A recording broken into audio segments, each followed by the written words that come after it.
আসসালামু আলাইকুম প্রিয় বন্ধুরা। ব্রাজিল তো বাস খেয়ে বেঁধে নিছে। আর্জেন্টিনাও কিন্তু খাইতে লাগছিল ভাই, দুইবার বাচ্চা গেছে। সামনে যে কি হবে আল্লাহ পাকি ভালো জানে। আসলে আর্জেন্টিনার কপালটাই ভালো, না হলে এত ঝড়ঝাপটার মতো টিকে আছে। এক একটা ব্রাজিল ফ্যানরা তো একবারে অজ্ঞান হয়ে গেছে কিছুদিন, শেষ সব শেষ। এখন আবার আর্জেন্টিনারগুলো অজ্ঞান হইতেছে। ব্রাজিল চাইতেছে যেন আর্জেন্টিনা কাপ না পায়, আর আর্জেন্টিনা চাইছে কাপ নিয়ে ছাড়বো, কারণ 5বার হওয়াই লাগবে যেমনি হোক। দেখা যাক, যুদ্ধ কিন্তু এখনো চলতেইছে ভাই।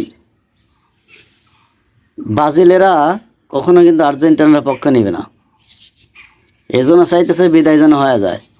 আর ওদিকে ব্রাজিল তো বাজ্যে ভালো মন্দ খাইতেছে, আর আমাদের দেশের মানুষ মারামারি করতেছে। হাই রে মানুষ, কি জাতি আমরা! সাবাস।